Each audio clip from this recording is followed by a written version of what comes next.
Hi everyone and welcome back. We are joined again by Gilbert Hola Ron y Doctorow, bienvenido de nuevo. Nos acompaña historian, nuevamente African Gilbert analyst, Doctorow, and author historiador, of War analista de Diaries, asuntos the internacionales Russia-Ukraine y War. autor de Diarios So, de Guerra, welcome la back guerra to the entre Rusia program. y Ucrania. Well, it's Así my que, pleasure. bienvenido de nuevo al programa. We Bueno, did see that, es un placer. Ahora estamos viendo la reunión de la OCS en China, es decir, la Organización de Cooperación de Shanghái. De todos los miembros que asisten, creo que el aspecto más importante de esta reunión es que India, China y Rusia se están uniendo. Estos tres gigantes euroasiáticos.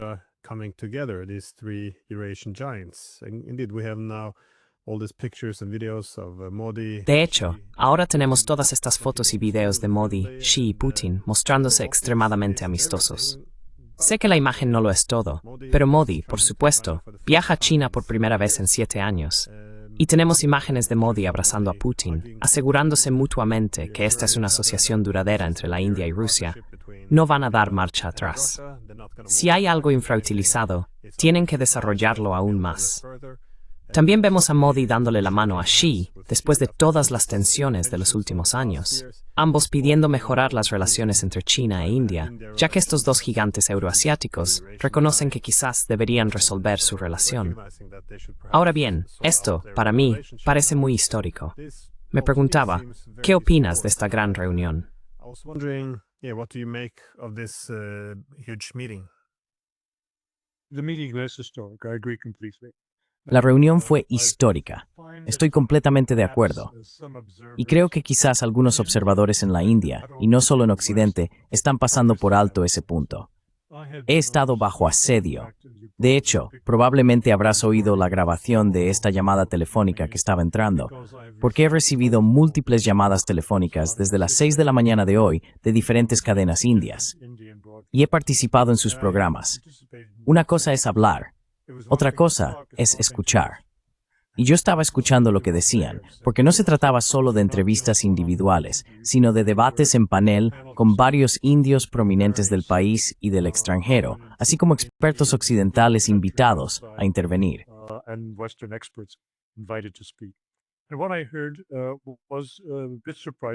Y lo que escuché fue un poco sorprendente, un poco decepcionante, porque no creo que ellos, India, de todos los lugares, con sus expertos, estén valorando plenamente lo que ha sucedido en los últimos 2 días. Creo que el señor Modi sí lo ha hecho, y si es así, entonces lamentará no estar en el desfile militar de Pekín el miércoles. Pero para responder directamente a tu pregunta, creo que estamos presenciando el ascenso de la India. Los propios indios están exultantes por lo que consideran la humillación de Pakistán en uno de los puntos de la declaración conjunta adoptada por en su clausura. Ese punto siendo la condena al terrorismo transfronterizo y el ataque a la India. Bueno, sabemos de dónde vino lo transfronterizo. Vino de Pakistán.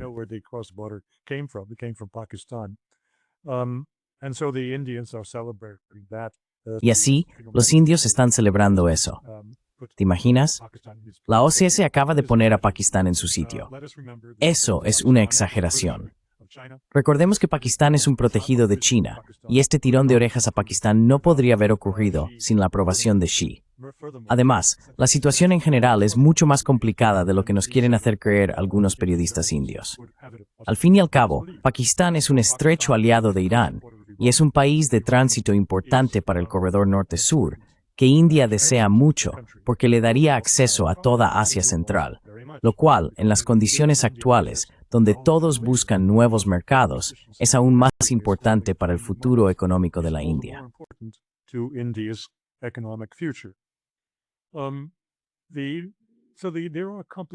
Así que aquí hay complicaciones de muchos tipos.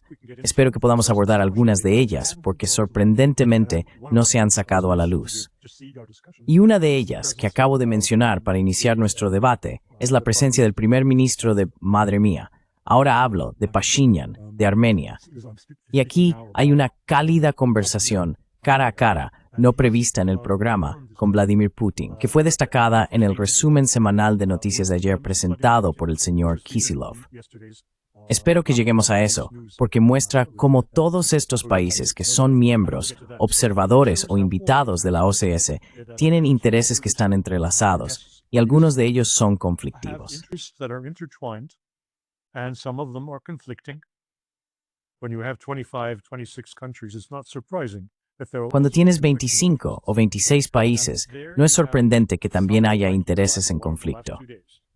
Y luego tienes una cumbre, como la de los últimos 2 días, que proporciona una plataforma, un lugar, para que estas diversas partes se reúnan en rápida sucesión, de modo que las discusiones entre dos puedan luego ampliarse a su círculo.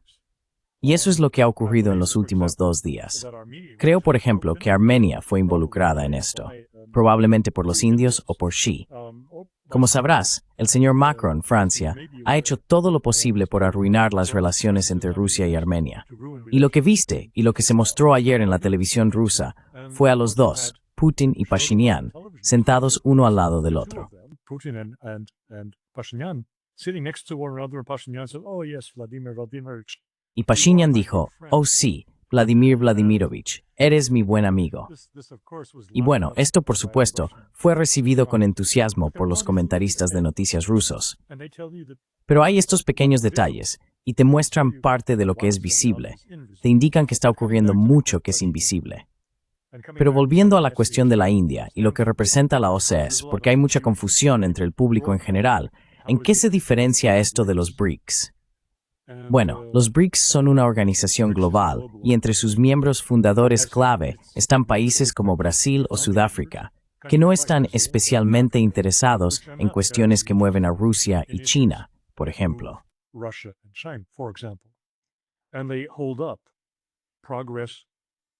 Y obstaculizan el progreso en la integración de los BRICS porque tienen sus propias preocupaciones sobre las relaciones con Estados Unidos y sobre si están inclinándose demasiado en contra de Estados Unidos, y así sucesivamente.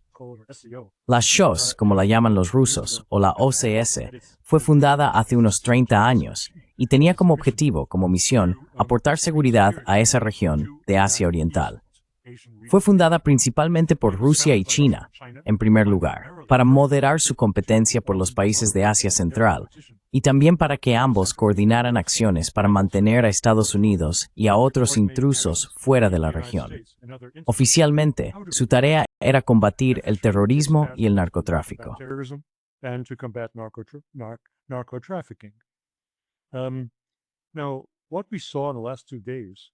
Ahora, lo que hemos visto en los últimos 2 días es una gran ampliación de su mandato, de su autodefinición.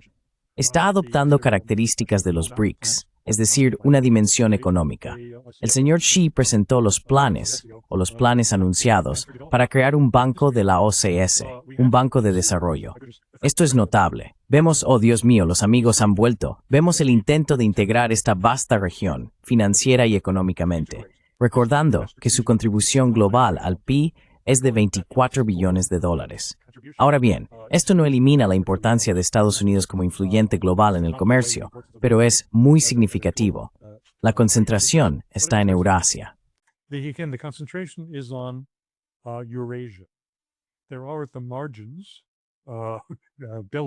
Están los márgenes de Bielorrusia. El señor Lukashenko estuvo allí y fue recibido calurosamente. Está la entrada de los países de Oriente Medio, es decir, Persia, los Emiratos Árabes Unidos. Y creo que encajan en la dimensión financiera como posibles partidarios, patrocinadores de este nuevo banco que está previsto para la Organización de Cooperación de Shanghái. Ahora bien, ¿qué pasa con los idiomas? Pues los idiomas de trabajo de la Organización de Cooperación de Shanghái son el ruso. Eso te dice quién lleva las riendas. Este es un punto del que de alguna manera los comentaristas en Occidente simplemente no hablan. Hablan de 25 países ahí arriba. La.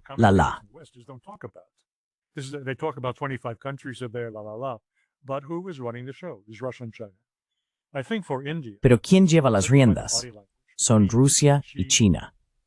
Creo que para la India, juzgando por el lenguaje corporal entre Xi, Putin y Modi en las horas finales cuando estaban todos juntos y conversando, vemos la perspectiva o la invitación para que la India surja como uno de los países gobernantes de la OCE. Si eso se cumple, sería un cambio dramático. Al mismo tiempo, al llegar a esto, creo que el señor Modi perdió oportunidades. Pienso que su parada en Japón fue un error. Obviamente, fue un mensaje. Le estaba enviando un mensaje a los chinos. No piensen que mañana vamos a caer rendidos ante vosotros. Tenemos nuestras propias opciones. fall to bed with you tomorrow, but we have our own options. And his decision not to participate in the Y su decisión de no participar o de no presenciar el desfile militar en Pekín, creo que fue una mala decisión. Al fin y al cabo, el desfile celebra el final de la guerra en el Pacífico. India no era un país independiente en 1945, pero hubo muchos soldados indios que lucharon contra los japoneses en el Pacífico como soldados del Imperio Británico. Los indios, en ambos frentes, tanto en Europa como en Asia, perdieron 1,5 millones de soldados en la Segunda Guerra Mundial. Y creo que fue un error por parte de Modi no honrar la memoria de esos compatriotas que murieron poniendo fin a la Segunda Guerra Mundial en el Pacífico.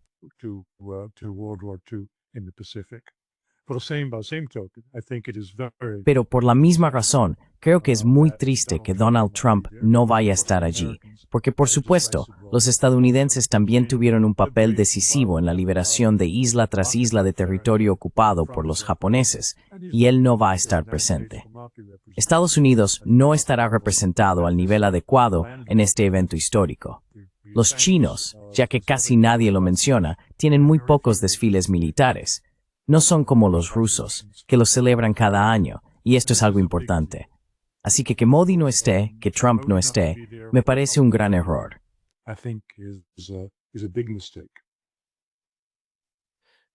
You mentioned the SCO. Mencionaste el desarrollo de la OCS. Y sí, porque originalmente estaba pensada para centrarse en la seguridad, es decir, el terrorismo y similares, pero también para gestionar la relación entre Rusia y China, de modo que no compitieran en seguridad y poder en Asia Central. Una vez que empezó a asumir competencias económicas, eso implicaba ceder parte del papel principal de Rusia a China. Así que, cuando incorporaron a todas estas otras grandes potencias, ya sea India, o si extendemos eso a Pakistán e Irán, entonces creo que los rusos se sintieron más cómodos, porque los chinos seguirían siendo los principales, pero no estarían en una posición dominante con todos estos otros gigantes.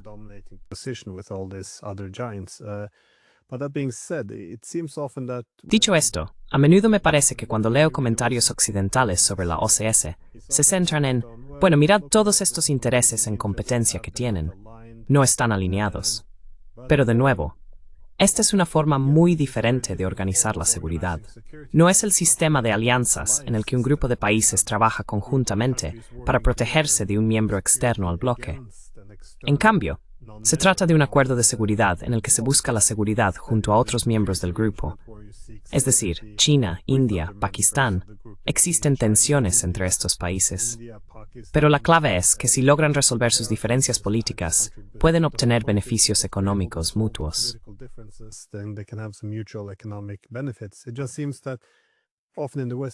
Parece que, a menudo en Occidente, tendemos a evaluar todo en función de si los intereses están completamente alineados. Pero esto suele significar, ya sabes, que la forma en que lo conseguimos en Occidente es enmarcando todo en el lenguaje de la ideología, lo que a menudo resulta en que los países no puedan perseguir sus propios intereses nacionales, como vemos en Europa. Pero si tienes todos estos países con intereses nacionales en competencia, todos persiguiendo sus propios intereses, que a veces están en conflicto, el objetivo seguramente no es una utopía en la que todos estén de acuerdo en todo, ¿verdad?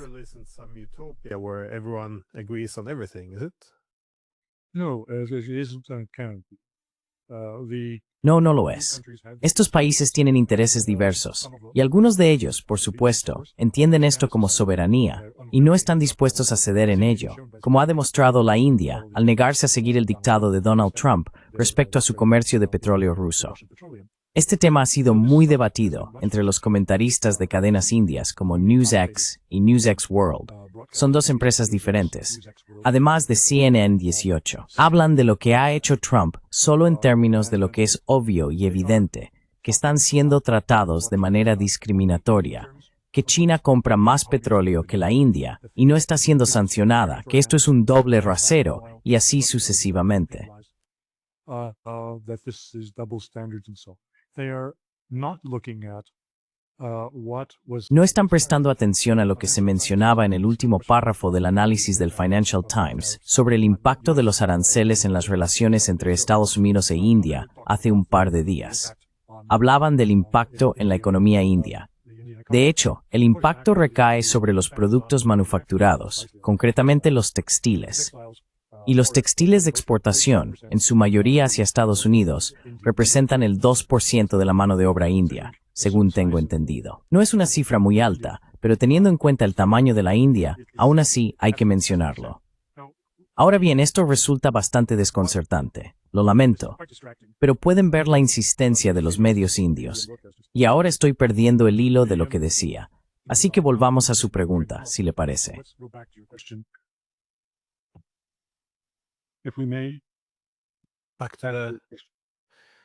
Bueno, la cuestión es, ¿hasta qué punto deben evaluarse los acuerdos de la OCS y la cooperación entre India, China y Rusia en función de hasta qué punto se eliminan los intereses en competencia o simplemente de cómo se abordan las diferencias?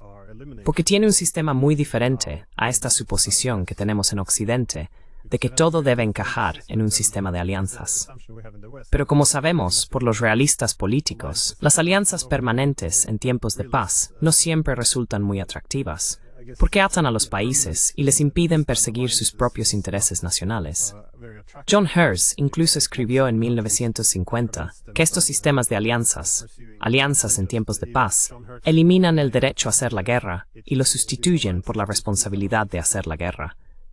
Por eso los chinos, esencialmente, no quieren sistemas de alianzas. Prefieren estar en una organización más flexible, donde no tengan que dejar de lado sus intereses nacionales para alinear sus políticas.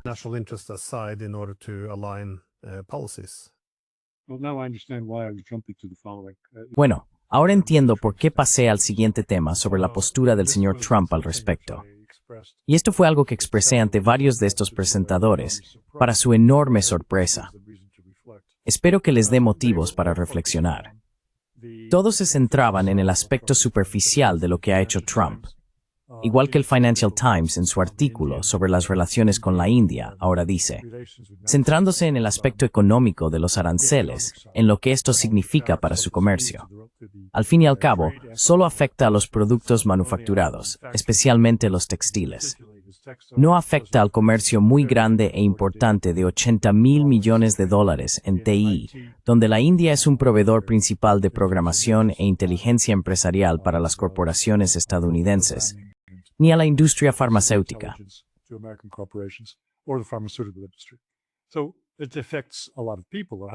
Así que afecta a mucha gente. Tiene un impacto político, porque al fin y al cabo se trata de trabajadores textiles que van a perder sus empleos. Pero en el último párrafo, Finances dijo, por cierto, esto va a dañar seriamente los acuerdos económicos cuadrilaterales que Estados Unidos ha construido cuidadosamente durante los últimos 25 años para incorporar a la India a la política de contención dirigida contra lo que se considera las ambiciones agresivas y la expansión de China. Destruido en cuestión de semanas.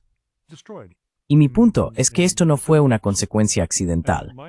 Fue la razón por la que se impusieron los aranceles.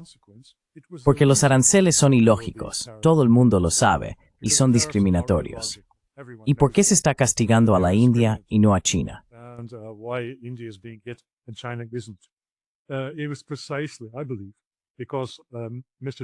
Fue precisamente, creo, porque el señor Trump, en la medida en que tiene un concepto de política exterior, es exactamente lo que usted está describiendo. Y no se le ocurrió a él. Lo tomó de Henry Kissinger, quien lo asesoró de cerca durante su campaña presidencial en 2016, y cuyas ideas se reflejaron en los primeros documentos de estrategia de seguridad nacional de Trump en diciembre de 2017. Y esto trata sobre relaciones entre competidores y no adversarios. Rechaza completamente los principios fundamentales del neoconservadurismo. Y quienes piensan que Trump no tiene ninguna idea en la cabeza, harían bien en releer Diplomacy de Kissinger de 1994 y los documentos de la Estrategia de Seguridad Nacional estadounidense de 2017. Es exactamente la misma idea.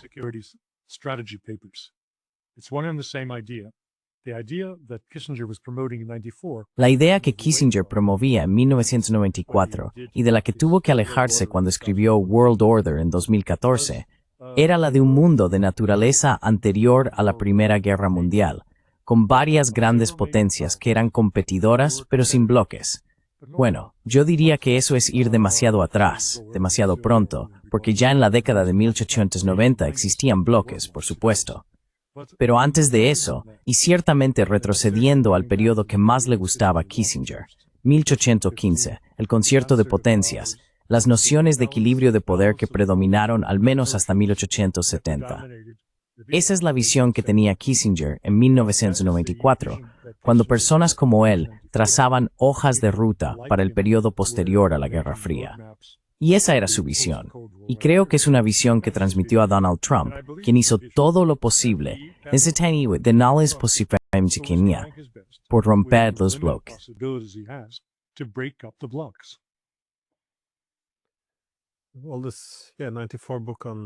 Bueno, en su libro de 1994 sobre el orden mundial, él siempre recalcaba que el orden mundial, si va a ser estable y sostenible, necesita equilibrar tanto el poder como la legitimidad.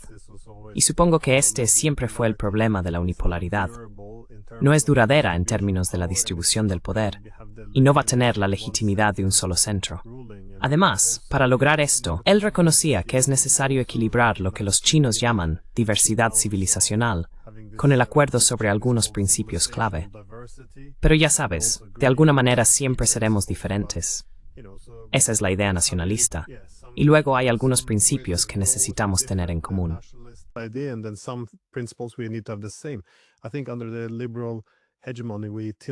Creo que bajo la hegemonía liberal, nos inclinamos demasiado hacia la idea de que todo debe basarse en principios compartidos, y nos olvidamos de la particularidad cultural, que en cierto modo es la base de la soberanía. Desde mi punto de vista, esto también se relaciona un poco con las ideas internas de Trump, porque él ve que esta hegemonía liberal está absorbiendo algunos de los valores en cuanto a la propia singularidad civilizacional de Estados Unidos, y convirtiéndola en lo que él consideraría, supongo, una especie de masa liberal. Pero, ¿crees que sigue actuando según el manual de Kissinger? Sé que hablaron un poco después de que ganó las elecciones, pero ¿hasta qué punto crees que está influido por estas ideas?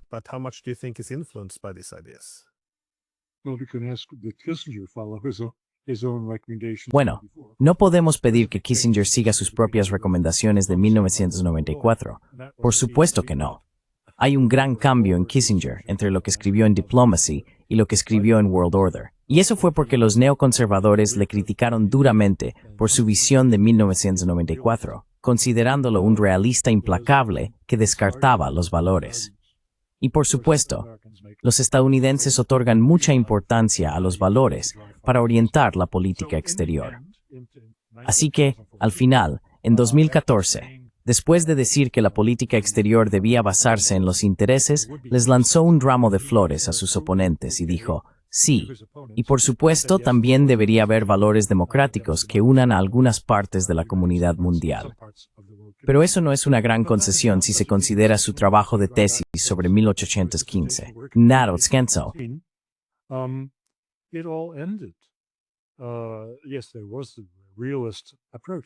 Sí, existía el enfoque realista, pero todo estaba enmarcado por principios monárquicos, que eran los valores de la época. Así que estas ideas, que compiten entre sí, no descartaron completamente la otra cara de la historia. La cuestión es, ¿dónde está el impulso fundamental? El impulso fundamental del pensamiento de Kissinger era el realismo y evitar toda ideología. Y creo que Donald Trump sigue estando en ese campo. Y la gente que dice, oh, se rodeó de Rubio. Bueno, si hubiera buscado personas que compartieran esa visión, no tendría a nadie a su alrededor. Hay muy pocos realistas, en altos cargos o con experiencia reciente en el gobierno, a quienes pudiera tener como consejeros e implementadores.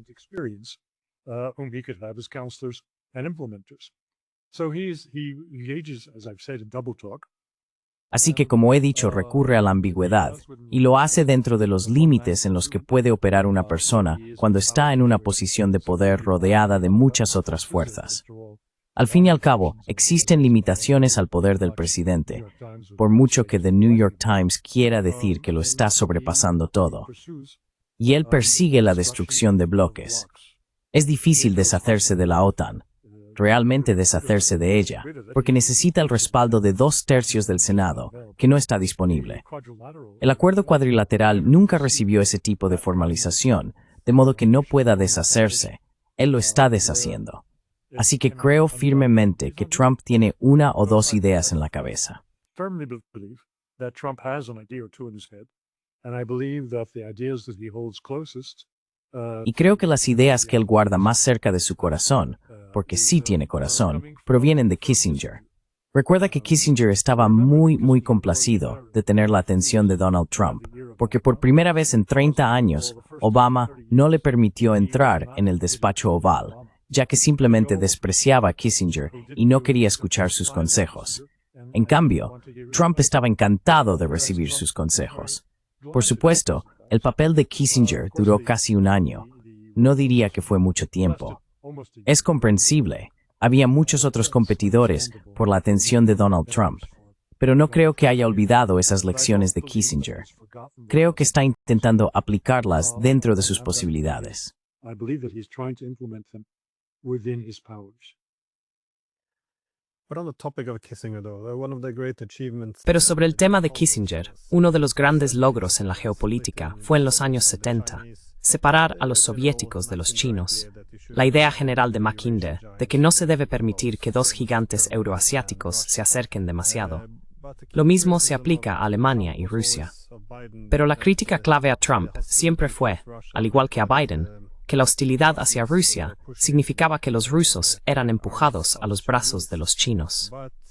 Sin embargo, estas presiones recientes de Trump contra la India, o de su administración, en términos de aranceles, y también las amenazas y presiones sobre la India para que no comercie con Rusia, ahora parecen estar empujando también a la India hacia los brazos de China.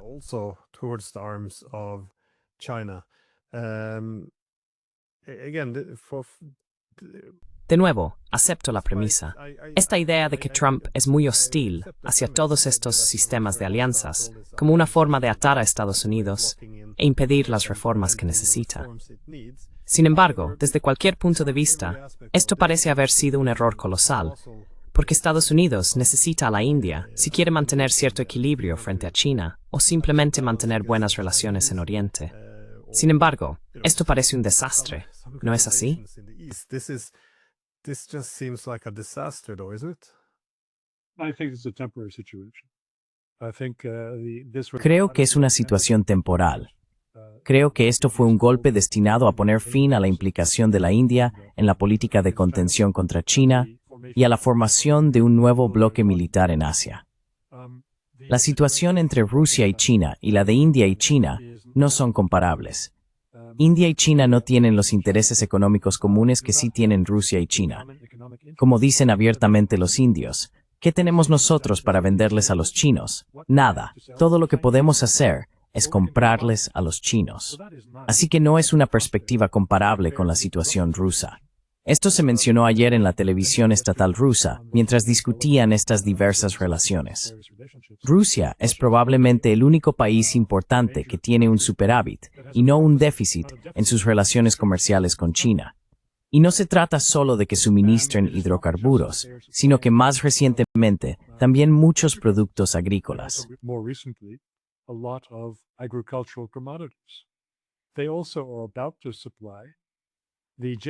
También están a punto de suministrar los motores a reacción para el nuevo avión de pasajeros de medio alcance de China, que se ha quedado sin motores debido a las sanciones de Estados Unidos.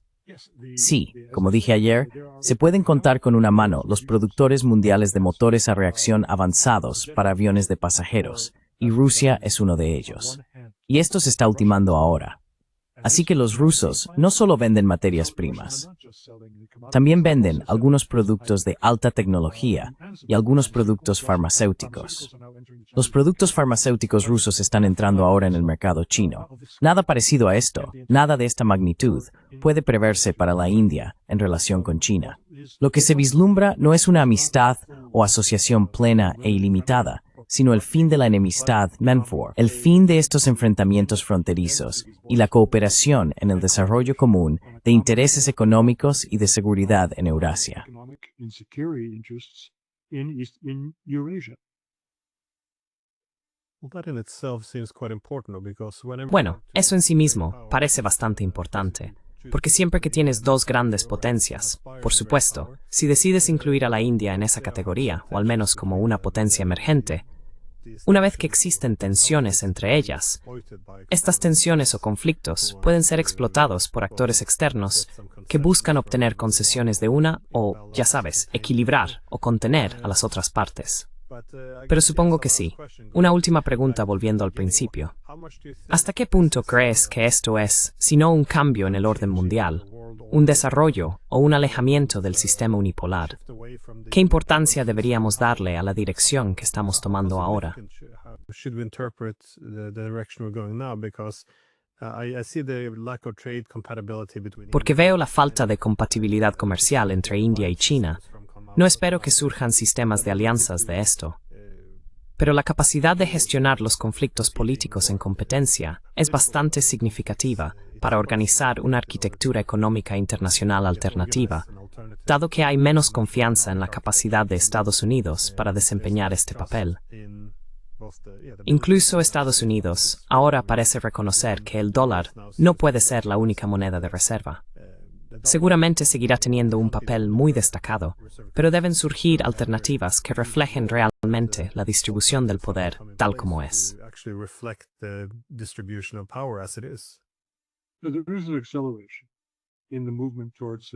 Hay una aceleración en el movimiento hacia un mundo multipolar, y lo que hemos visto en estos 2 últimos días es un hito significativo en esa trayectoria. Así que no deberíamos exagerar, como estás diciendo, las perspectivas de un acercamiento o un deshielo entre China e India. Pero lo que surge de esto, como insinuaba hace un momento, es el alzamiento de la bandera de la soberanía. India lo hizo al negarse a atender las llamadas telefónicas de Donald Trump y al demostrar de todas las formas posibles que no va a someterse a los esfuerzos estadounidenses por romper su dependencia de los hidrocarburos rusos. Reliance on Russian hydrocarbons. In fact, intending to increase by these 10%. De hecho, la India tiene la intención de aumentar sus importaciones de hidrocarburos rusos en al menos un 10% el próximo mes. Esto es una declaración de soberanía. Los rusos hablaban de soberanía hace un año, y yo decía que esa era la palabra del año. Pero creo que ahora estamos viendo cómo se extiende a otras grandes potencias. La soberanía dicta en contra de la formación o participación en una alianza o bloque militar. Los chinos fueron los primeros en darse cuenta de ello y en ponerlo en práctica. Volviendo atrás, y solo para hacer un comentario sobre tu observación respecto a Kissinger y la brecha que Estados Unidos creó entre Rusia y China para su propio beneficio, creo que estás siendo injusto con Richard Nixon. I think you're being unkind to Richard Nixon. Being unkind to Richard Nixon. Oh, yeah. Estoy siendo injusto con Richard Nixon. Creo que fue idea suya y que Kissinger fue quien la llevó a cabo. Por supuesto, Kissinger no mencionaría ese hecho en sus memorias. Nadie podría culparle, pero Nixon no era ningún tonto. Y desde la perspectiva actual, ese Nixon que era el hombre desagradable, que era antipático con la prensa, bueno, ahora parece un caballero, un hombre digno. Por casualidad, en YouTube vi los debates Kennedy-Nixon de hace un año. Notable. Aquellas personas eran civilizadas.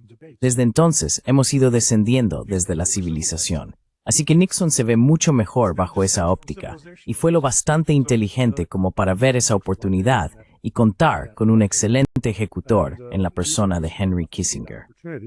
And to have a very good implementer in the person of Henry Kissinger. Yeah, the decline in decency. El declive de la decencia es bastante notable si retrocedes unas décadas y observas aquellos debates presidenciales. Esperemos que hayamos tocado fondo y que se produzcan algunas mejoras. Pero no, es interesante porque cuando vi a Peter Navarro hacer este comentario como asesor de Trump, de que, ya sabes, India es la mayor democracia, ¿cómo puedes acercarte a los chinos? Deberías ser leal a nosotros. En otras palabras, cede ante nuestra presión. Creo que esto expone en cierta medida cómo lo ve realmente gran parte del mundo. Siempre que alguien se refiere a la democracia liberal, a menudo se traduce, casi siempre, en desigualdad soberana, lo que significa que en nombre de la democracia liberal no deberías perseguir tu propio interés nacional. In the name of liberal democracy, you should not pursue your national interest. But India keeps saying, well, our national interest. Pero la India sigue diciendo que, bueno, su interés nacional debe ser lo primero. Y eso significa que sí, también tienen en cuenta el vecindario en el que viven, por supuesto, y no se aíslan de asociaciones muy importantes. Así que no, esto podría suponer un cambio enorme. Siento curiosidad por saber si esto va a cambiar las políticas estadounidenses, porque hasta ahora parece que Estados Unidos está redoblando su apuesta. ¿Cómo se atreve China a seguir por este camino? Deberían alinearse. Quizá el problema es que no les hemos puesto suficientes aranceles. Ya sabes, esta es un poco la lógica. ¿Qué más se puede hacer? En lugar de reflexionar un poco sobre cuál es realmente la postura india, que ven esto como una cuestión de soberanía. This being an issue of sovereignty, and it pains me to say this as a European, but Y me duele decir esto como europeo, pero si observas a quienes se están doblegando demasiado para alinearse y comprometiendo su interés nacional, son los europeos. Y cada vez que los europeos se inclinan ante papá y hacen lo que se les dice, cada vez que ignoran su interés nacional, acaban en una posición más débil. Así que no parece un modelo que los indios quieran emular. Perdón, esa era solo mi última pregunta. ¿Ves algún cambio en la posición de Estados Unidos ahora, dadas las imágenes que llegan de China, de Modi, Xi y Putin, mostrando esencialmente una actitud desafiante, no respondiendo en términos de permitir divisiones, sino más bien profundizando el desacoplamiento y diversificando sus lazos? further decoupling and diversifying their ties? I think we have to give this a bit of time. Creo que debemos darle un poco de tiempo a esto. Como he dicho, no creo que Donald Trump tenga intención alguna de romper los lazos comerciales con la India, ni de mantener sus actuales aranceles punitivos durante mucho tiempo. Creo que él espera plenamente que Putin destruya Ucrania en las próximas semanas o meses. Por lo tanto, estos aranceles punitivos no se mantendrán mucho tiempo. Este es un mensaje para romper la brecha de información cuadrilateral de la OTAN en el Indo-Pacífico. En cuanto a China, por supuesto, le leyeron la cartilla a los estadounidenses. Explicaron cómo destruirán la industria estadounidense cortando el suministro de metales raros y otros recursos vitales para la industria estadounidense.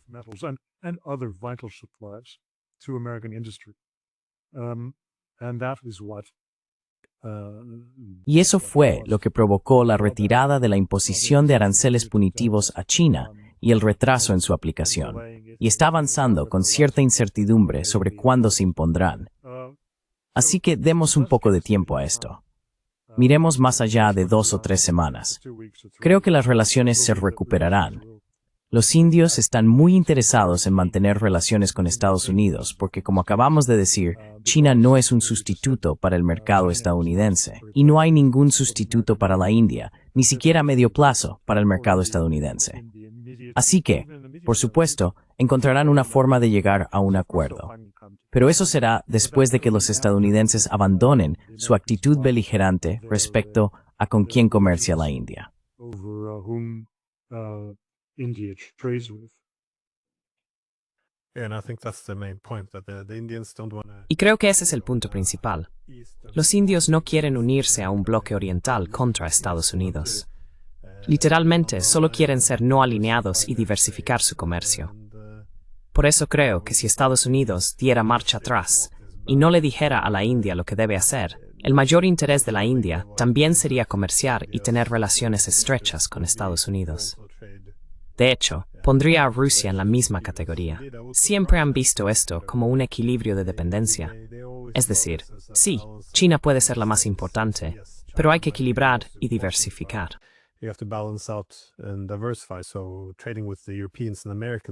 Así que comerciar con los europeos y estadounidenses siempre será importante.